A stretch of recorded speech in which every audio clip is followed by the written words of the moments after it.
how do shrimp farmers feel about their shrimp? Do they kind of naturally care about their well-being or see them as, moral patients that can suffer? Yeah, that's something that surprised us, at least the percentage when we did a survey in India.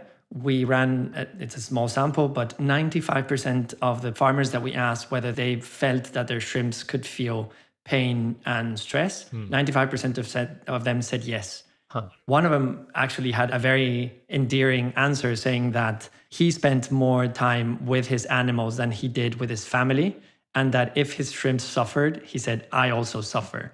So it's very interesting. And on the other hand, I think it's unsurprising because these people spend a significant amount of time seeing the behavior of the animals, and they're much less skewed than, I guess, consumers who'd never see them alive are. Like, Right. I'm almost betting that you or your audience very rarely have they ever seen an image of a shrimp that's alive and swimming, other than, most of them will have just seen them in cocktails. Right. And these farmers just see them all the time. They see them when they're sick. They see them when they're feeding, when they're swimming about. So they really cared about them.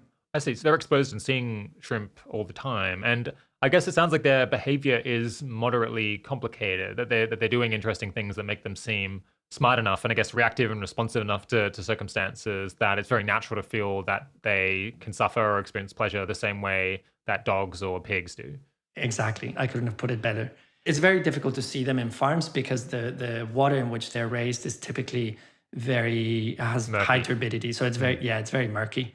But once you actually see them sometimes in tanks and in trade conferences and things like that, when they're fed, they swim, they catch their feed, they take it to a little corner where each of them can kind of eat it in peace. It's very rare to see them behaving. And there's good research ongoing to understand behavioral issues of shrimps. It's underway.